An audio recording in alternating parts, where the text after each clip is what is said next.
Customer খুশি হলেও শেষ মুহূর্তে এসে চকলেট টপারগুলো কেক থেকে তুলে নিলাম। বাই দ্য ওয়ে, হাই, আমি বৈশাখী ফ্রম কলকাতা, আর এই হলো আমার বেকড উইথ বৈশাখীর আজকের প্রেজেন্টেশন।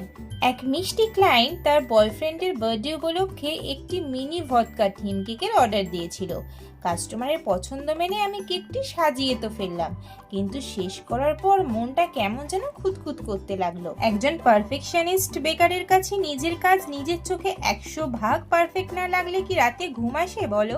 সিলভার ড্রিপিং চকলেট বলস গুলো দিয়ে সাজানোর পরেও কেকের নিচটা বড্ড বেশি ভরাট বলে মনে হচ্ছিল, তাই কেকের বর্ডারে থাকা চকলেট টপার গুলোকে সরিয়ে ফেললাম।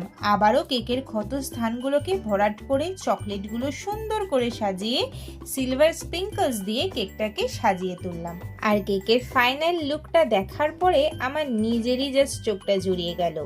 এই গর্জিয়াস টুইস্টটাই তো একজন বেকারের আসল স্যাটিসফ্যাকশন।